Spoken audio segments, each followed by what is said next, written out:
Bien, vamos a seguir.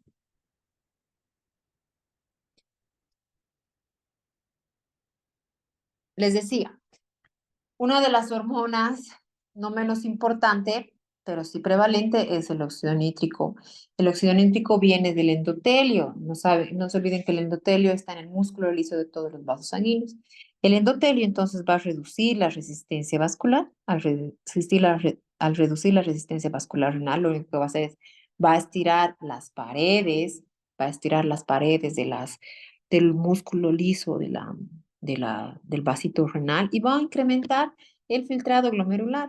Entonces, va a mantener la vasodilatación en los riñones excretando sodio y agua. ¿Cuándo va a funcionar esto de mejor manera? En los pacientes que están hipertensos y en los pacientes que tienen aterosclerosis, porque ellos tienen daño en el endotelio, entonces van a tener deterioro o en la producción de óxido nítrico. ¿Qué quiere decir? Estos pacientes no van a producir óxido nítrico, por ende no van a producir una vasodilatación y se van a quedar con sodio y agua. Es por eso que todos los pacientes hipertensos o con aterosclerosis, además del medicamento que se les da, se les añade un diurético porque ellos no están produciendo óxido nítrico porque tienen las células endoteliales bastante dañadas. Bien, también puede causar que vasoconstricción y elevación de la presión arterial. Esto por si acaso, ya estos hipertensos con aterosclerosis. La siguiente. Bien, las dos últimas, la prostaglandina y la bradicinina son vasodilatadores. Esos vasodilatadores van a aumentar el flujo sanguíneo y van a incrementar la cantidad de filtrado glomerular. Bien, no tienen mucha importancia. ¿Cuándo no tienen mucha importancia? En condiciones normales. ¿Qué quiere decir? Ahorita ustedes no están haciendo ni funcional ni prostaglandinas y mucho menos bradicinina, menos óxido nítrico, menos noradrena, adrena y angiotensina y todo lo que habíamos visto.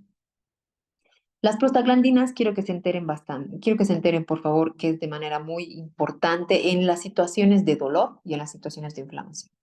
Cada que ustedes tengan dolor o inflamación van a liberar prostaglandinas y estas prostaglandinas funcionan como vasodilatadores y además van a poder liberar también bradicininas que aumentan el filtrado glomerular. Bien, vamos a pasar a la última parte que es la autorregulación miogénica. Habíamos visto que para que el riñón funcione de manera normal en ustedes, necesitamos las presiones. Si las presiones no funcionan bien, van a funcionar ¿qué? Sistema nervioso simpático y las hormonas. Si las hormonas y el sistema nervioso simpático no están funcionando bien, el riñón todavía sigue luchando. ¿Con qué va a seguir luchando? Con esta regulación miogénica del flujo sanguíneo renal y el filtrado glomerular. Entonces, ¿de dónde viene la regulación miogénica? De los vasos sanguíneos del músculo liso de los riñones. ¿Qué quiere decir esto? Entonces, esto quiere decir que ha habido una autorregulación. El mismo vaso sanguíneo se está autorregulando para soportar menos presión, para no soportar menos presión, para liberar más factores de vasoconstricción, vasodilatación. Si bien este tiempo de autorregulación es muy corto, es casi el último paso para que el riñón funcione de manera normal. Esto hace que estire la pared o que la pared vascular se estire, lo que hace que el calcio se mueva en el extracelular, lo que provoca una vasoconstricción de las paredes, o sea, las paredes se vasocontraen para aumentar la cantidad de flujo sanguíneo y el filtrado glomerular. Es por eso que en esta autorregulación miogénica varios doctores dicen que las paredes se calcifican en los riñones, porque ya han funcionado las presiones, ya ha funcionado el sistema nervioso, ya ha funcionado el hormonal. Al último pataleo es la regulación miogénica, que está haciendo que se mueva calcio del extra al intra para provocar esa vasoconstricción, nada más, y las paredes se van a ir endureciendo cada vez, y por ende los glomérulos van a ir. ¿Cuál es la última, cuál es el último factor, si quieren, antes de terminar? El último factor que incrementa el filtrado renal, el filtrado sanguíneo, el flujo sanguíneo renal y el filtrado glomerular, la ingestión elevada de proteínas. Ya saben, proteínas que vengan de la dieta, leche, huevo, todo tipo de proteínas, carnes, perdón, carnes, mejor dicho. Todo lo que tenga proteínas van a incrementar el filtrado glomerular, por ende el flujo sanguíneo renal, ¿ya? Generalmente el filtrado glomerular, el sodio hace que se mantenga de manera normal e incrementa la excreción de productos metabólicos como urea. Si bien yo he ejercido una ingesta alta de proteínas, mi riñón lo va a ir a metabolizar y lo va a ir a convertir en urea. No se vayan a olvidar que la urea es un producto final ¿de qué? De las proteínas. Pero nosotros necesitamos todavía que necesitamos una cierta cantidad de urea. ¿Para qué? Para que eleven el flujo sanguíneo renal y el filtrado glomerular. ¿Preguntas, dudas? ¿Algo que no haya quedado claro? Bien, nos vamos a ir con el tema de reabsorción.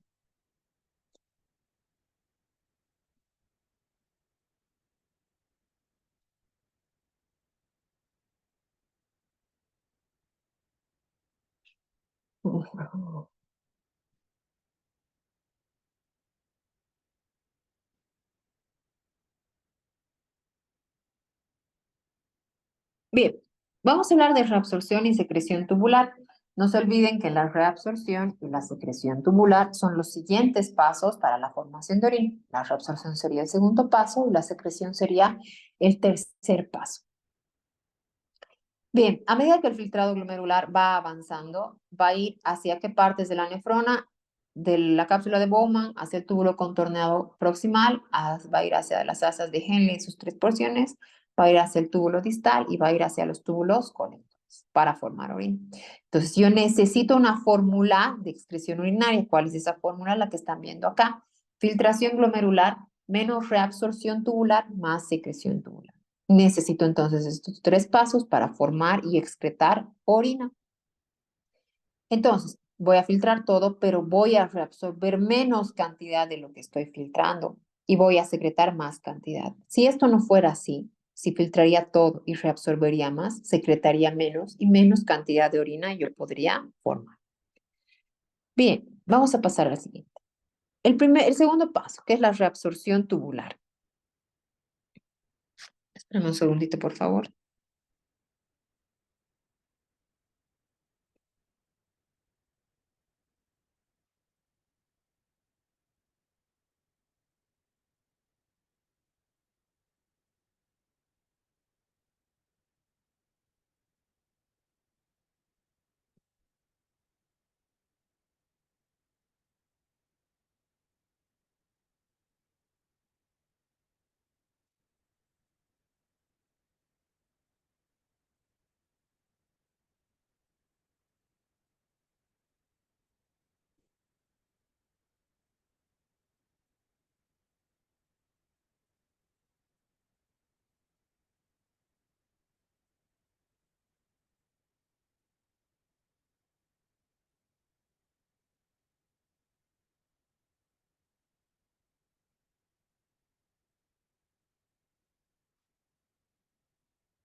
Bien, volvemos. Les decía, la reabsorción tubular es cuantitativamente importante y altamente selectiva. ¿Qué quiere decir con cuantitativamente importante?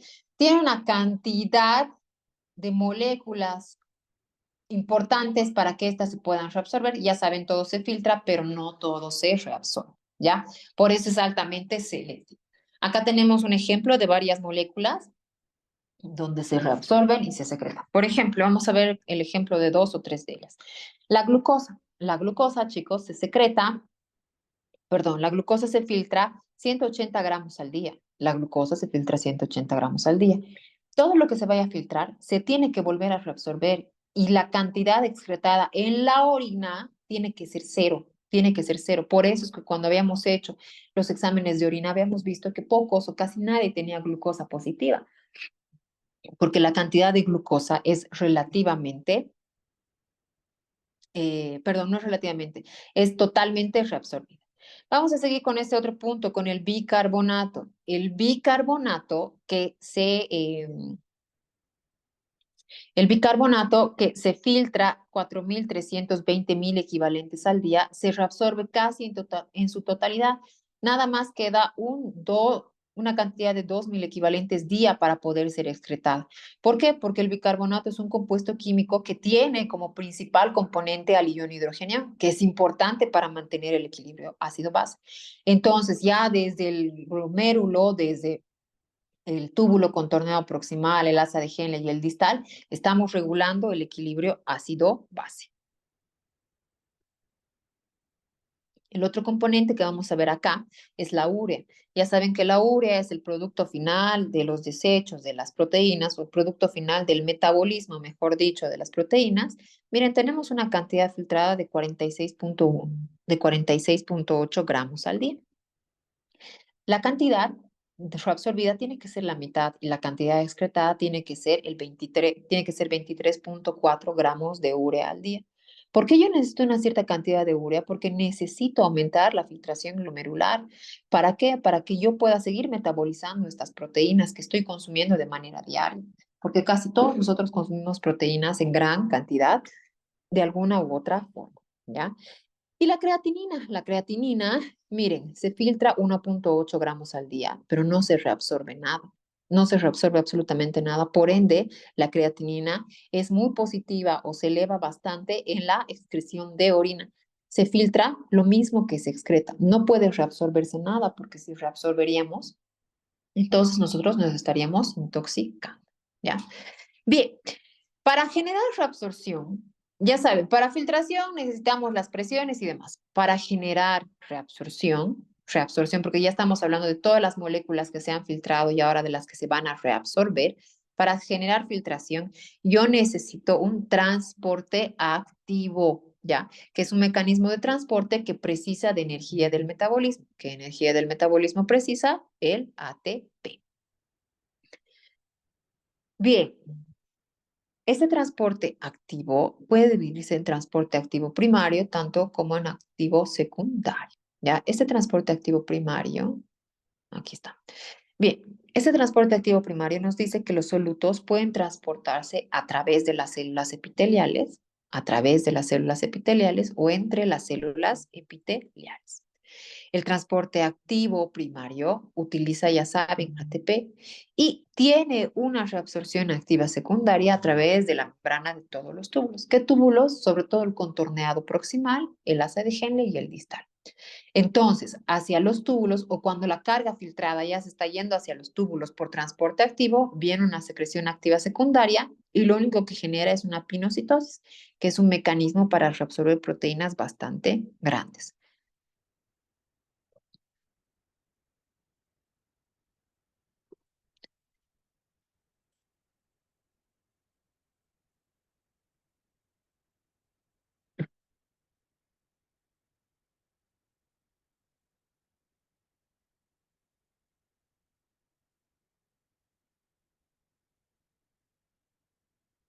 Bien, el transporte máximo de sustancias que se reabsorben de forma activa. Todo el tiempo se están reabsorbiendo glucosa, fosfato, sulfato, aminoácidos, urato, lactato, proteínas plasmáticas. Todo el tiempo, por eso es de forma activa.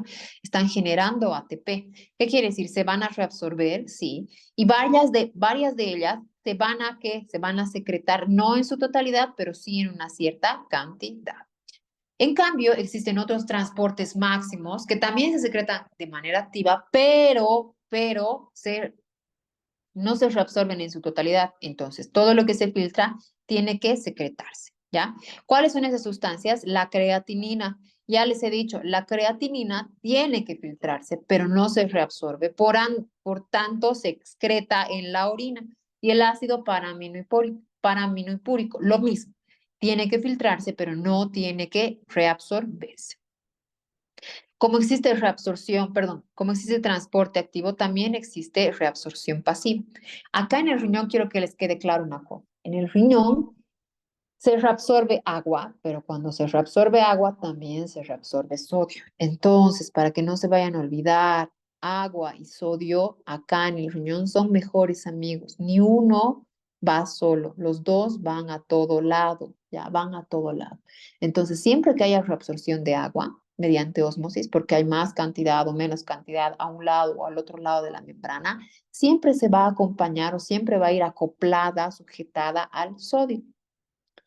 Esto, esta agua y este sodio van a crear una diferencia de concentración, lo que va a producir esta verdadera ósmosis en la misma dirección que los solutos se transportan desde la luz tubular, que quiere decir desde el interior, este es un corte transversal, desde el interior del túbulo proximal, distal, hasta de Henle, hacia el líquido extracelular.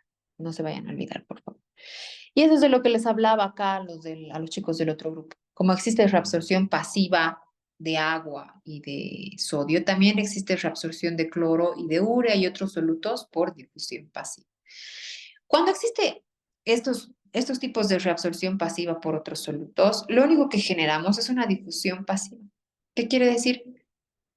Que la célula o esté en reposo o esté positiva. Saben que si está en reposo no está trabajando y si está positiva está trabajando. Acá nos dice, es muy bueno este diagrama porque nos dice, se reabsorbe sodio y se reabsorbe también agua. Se filtra sodio y se filtra también agua. Se excreta sodio y se excreta agua. Como estábamos hablando netamente de la reabsorción,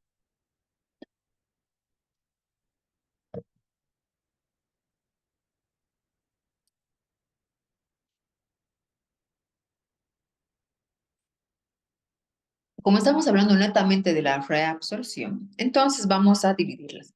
La reabsorción de sodio hace que en la luz del túbulo contorneado proximal, distal, el potencial sea negativo. ¿Qué quiere decir? Esté reposando.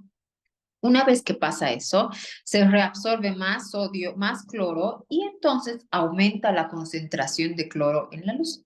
Se reabsorbe agua, entonces va a aumentar la concentración de cloro en la luz y por ende va a aumentar la concentración de la urea y por ende va a haber reabsorción pasiva de urea. Es por eso que la urea se reabsorbe parcialmente, no se secreta del todo. Necesitamos una cierta cantidad de urea en el cuerpo para generar todos los trabajos que ustedes se habían visto. Reabsorción y secreción a lo largo de diferentes partes de la reabsorción se da en el 65% en el túbulo contorneado proximal. Este reabsorbe agua, menos cloro, reabsorbe absolutamente casi todos los compuestos que le está mandando de la filtración antes que llegue al filtrado, perdón, antes que llegue al asa de gel. Entonces, estos túbulos proximales, como reabsorben el 65% de toda la filtración, tienen una alta capacidad de gasto de energía, por eso utilizan reabsorción activa y reabsorción pasiva. Además, concentran los solutos en todo el largo del túbulo proximal para que haya este intercambio todo el tiempo de reabsorción activa y pasiva. Además, lo más importante es que secreta ácidos y bases orgánicas en el túbulo proximal. ¿Qué quiere decir? El túbulo proximal es uno de los componentes importantes de la nefrona que nos va a dar un equilibrio ácido-base. Si nuestro túbulo proximal estuviera fallando, entonces nosotros entraríamos a un desequilibrio ácido-base porque se está cargando mucho de ion hidrogenio para formar otro tipo de compuestos. No se vayan a olvidar que en el equilibrio base que habíamos avanzado, no, perdón, no hemos avanzado todavía equilibrio base con el otro grupo.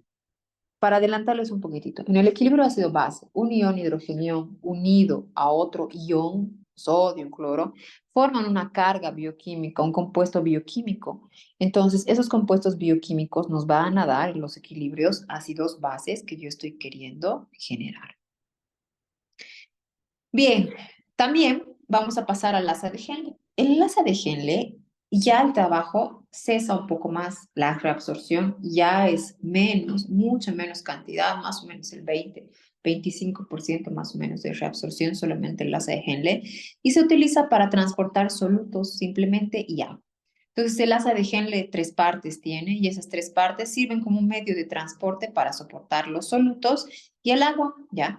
Mucho en fisiología no tiene que ver cuando lleven diuréticos, medicamentos diuréticos, como etcétera, sí actúan en el asa de Henle. Por eso existen diuréticos de asa, actúan en el asa de Henle. No sé, quedándose con solutos o quedándose con agua, no lo sé. Por eso es que solamente sirven para el transporte de solutos y de agua. ¿Ya? Bien, para volver a recordar un poco, el asa de Henle tiene 3 porciones, la porción descendente, la porción fina descendente, la porción ascendente fina y la porción ascendente gruesa. Esta descendente delgada o fina lo único que va a hacer es que secretar agua. En cambio, la ascendente gruesa va a generar ¿qué? Va a generar que los iones hidrogeniones lleguen a un lugar hiposmótico porque allá abajo ahí dentro de la luz, esta es la luz, por ejemplo, del túbulo contorneado, perdón, del asa de Henle. Esto va a generar que tenga más cantidad de sodio, de cloro, de calcio y demás. Un lugar hiposmótico es un lugar donde no hay mucho líquido, pero sí hay mucha cantidad de sólidos, ¿ya? Bien, el túbulo contorneado distal. El túbulo contorneado distal es la parte final que le sigue al asa de Henle, ¿ya?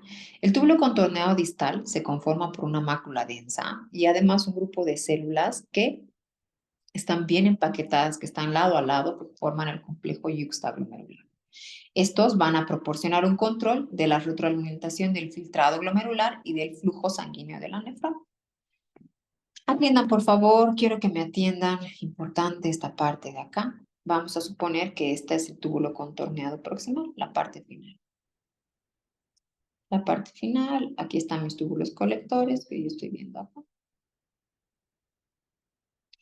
El túbulo contorneado distal se divide en primera parte y en segunda parte. Este túbulo contorneado distal, 2 cosas hace. En total, como tal, hace 2 cosas. Retroalimentación del filtrado glomerular. ¿Qué quiere decir? Si algo se ha filtrado de más, entonces Este lo vuelve a filtrar. El túbulo distal tiene la capacidad de volver a filtrar, por eso es un control de retroalimentación de filtrado glomerular. Y además el túbulo contorneado distal tiene o proporciona un control de flujo sanguíneo de la misma nefrona. Si le llega un 20%, digamos, a la corteza renal, quien está regulando, además de glomérulos, el túbulo contorneado distal. Bien, la siguiente parte del túbulo está muy contorneada y cuenta con muchas características reabsortivas, que es la primera parte. ¿Qué quiere decir? Esta primera parte reabsorbe demasiado. ¿Qué reabsorbe? Todos los componentes sólidos, iones, proteínas, células, si ustedes deseen, ¿ya? Entonces, por esta razón es que este es el segmento diluyente, nos dice, ¿ya? Se denomina el segmento diluyente. ¿Por qué? Porque lo único que hace es concentrar absolutamente todas las cargas de los componentes sólidos. En cambio, la parte final del túbulo contorneado distal, esta parte final, que es la parte 2, que está unida con el túbulo colector, chicos, tiene características similares. Dos tipos de células tiene estas dos. Estas se subdividen en dos tipos de células a su vez. Estas dos en dos tipos de células. Uno son las células principales y otras son las células intercaladas. Las principales van a reabsorber sodio y agua y van a secretar iones potasio hacia afuera. Y las células intercaladas reabsorben iones potasio y secretan iones hidrogeniones hacia la luz. Entonces, esta es la parte diluyente y esta es la parte que concentra la orina, ya que concentra la orina. Y aquí va a salir toda la orina formada para irse a unir a los túbulos colectores, tanto medulares como corticales. Y estas son las imágenes. Miren, las células principales reabsorben sodio, secretan potasio. Las intercaladas secretan y reabsorben iones hidrogeniones, bicarbonato y potasio. Ya estamos terminando. El conducto colector medular. El conducto colector medular simplemente igual, es un conducto, pero tiene una capacidad de reabsorber muy poco, menos del 10 o 5% del agua y sodio filtrados. Por eso es que simplemente son conductos para coleccionar, para generar, para tener la orina. Funciona muy bien con qué? Con el ADH, con la hormona antidiurética. Funcionan también con quienes, muy bien, con la urea, porque es muy permeable a la urea. Y funcionan también con los iones hidrogénicos. ¿Ya? Con estos tres factores funciona muy bien el túbulo contorneado colector medio. Regulación de la reabsorción tubular. Una vez que se ha regulado la reabsorción tubular por todos estos iones, al igual que en la filtración glomerular, también interviene un control nervioso y un control hormonal y también un control lo.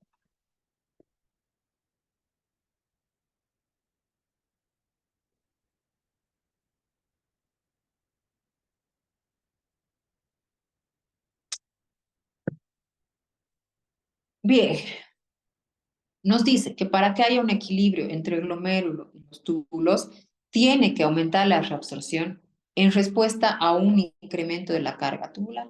Siempre que yo tenga más carga en los túbulos proximales hasta de Henle, la reabsorción todavía va a aumentar. Esto se llama equilibrio glomérulo-tubular. Entonces, para que haya este equilibrio glomérulo-tubular, necesito fuerzas físicas. ¿Qué fuerzas físicas? La fuerza de la reabsorción igual al coeficiente de la filtración por la reabsorción net. Esto es simplemente para que sepan. Porque para que haya reabsorción, también tiene que haber, como estamos reabsorbiendo de túbulo a los capilares peritubulares, entonces tiene que haber una reabsorción de qué, perdón, tiene que haber unas presiones de qué, la presión hidrostática del intersticio, la presión coloidosmótica de las proteínas de los capilares peritubulares y la presión coloidosmótica del intersticio renal. ¿Ya? Esto no les voy a preguntar, pero es importante que sepan para nefro porque les van a volver a preguntar bastante esto. Bien, la regulación de las fuerzas físicas del capilar peritubular, o sea, todos los vasitos sanguíneos que están envolviendo a la nefrona, están reguladas o están controladas, si quieren. ¿Por qué? Por la presión hidrostática del capilar, por la presión arterial y por la resistencia de las arteriolas aferentes o eferentes. Si estas tres están bien, entonces ustedes van a poder hacer una buena reabsorción, ¿ya? La presión hidrostática y coloidosmótica del intersticio renal nos dice que son simplemente los cambios en las fuerzas físicas. ¿Qué quiere decir? Los cambios donde el intra tiene más cantidad de moléculas y el extra tiene menos cantidad de moléculas. Todas son estas presiones. Esto que ven acá, estas abreviaturas que ven acá, que están viendo acá, es todo lo que dice aquí. Son estas 4 fuerzas que estamos viendo acá. ¿Ya? Lo mismo que en capilares arteriales, acuérdense, pero ahora estamos viendo capilares renales. Bien, vamos a ver cuál es el efecto de la presión arterial. Habíamos dicho que la presión arterial y la resistencia son fuentes importantes para que yo pueda hacer una reabsorción. Entonces, cuando yo tengo la presión arterial influye sobre la diuresis, sobre lo que nosotros vamos a orinar, generando natriuresis por presión, que quiere decir botamos sodio por presión y botamos agua por presión. ¿Ya? Entonces, cuando empieza a aumentar la cantidad de presión arterial, entonces empieza a aumentar el filtrado glomerular.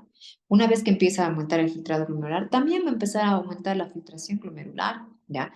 Pero esos vasitos sanguíneos no se olviden que no van a resistir por mucho tiempo y después van a empezar a extravasarse.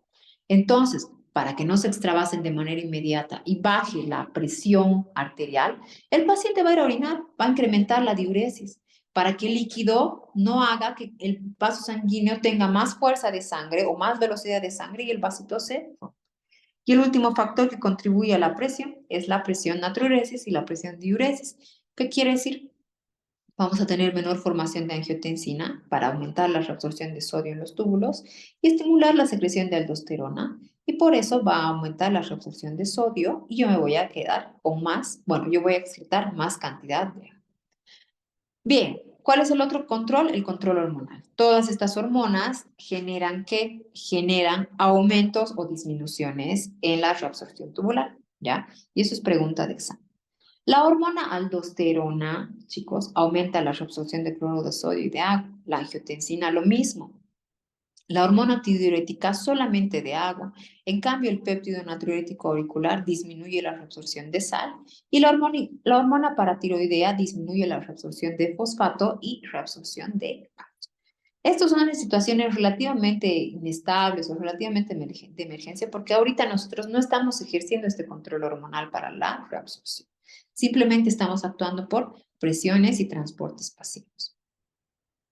Acá, el sistema nervioso simpático, lo mismo que la otra vez. El sistema nervioso simpático, ¿qué hace? Aumenta la reabsorción, disminuye la filtración glomerular, pero sí aumenta la reabsorción, lo que va a reducir nuevamente la filtración glomerular. Eso es todo. ¿Alguna duda? ¿Alguna pregunta? Bien. Mañana, tanto en práctica como en teoría, vamos a empezar la clase de equilibrio ácido-base. Ya vamos a volver a llevar equilibrio ácido-base. Bueno, no vamos a llevar, vamos a dar continuidad a equilibrio ácido-base. Yo creo que lo vamos a terminar y vamos a empezar directamente con el tema 34, que es sangre. Ya conocen bastante bien, entonces vamos a avanzar un poquitito más rápido esto. ¿Preguntas, dudas? ¿Algo que no les haya quedado claro del examen?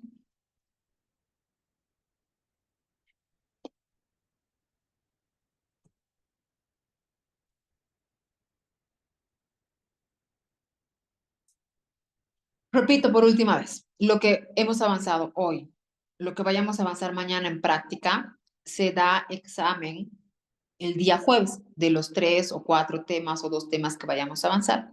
El día viernes, el día sábado 22 a las 10:30 de la mañana es su examen final de todo lo avanzado, incluyendo estos 3 temas o estos últimos temas que vayamos a llevar en práctica. Eso es todo, chicos. Que les vaya bien. Nos vemos el día de mañana. Hasta luego, doctora. Lice, Chao, Dani. Chao, Víctor. Lice, Chao, chao, pues. Lice, Dime. Lice, creo que ha llamado lista Matías Segovia, no estaba. Han puesto lista la primera clase. Está bien, gracias. El primer periodo. Doctora, disculpe, yo no puse. Ay, chicos, ¿por qué no han puesto? Pongan ahorita en el Doctora, chat. llegó. Sí, doctora, yo tampoco. Pongan en el chat sus nombres. Pongan en el chat sus nombres, por favor, antes de que se apague la grabación.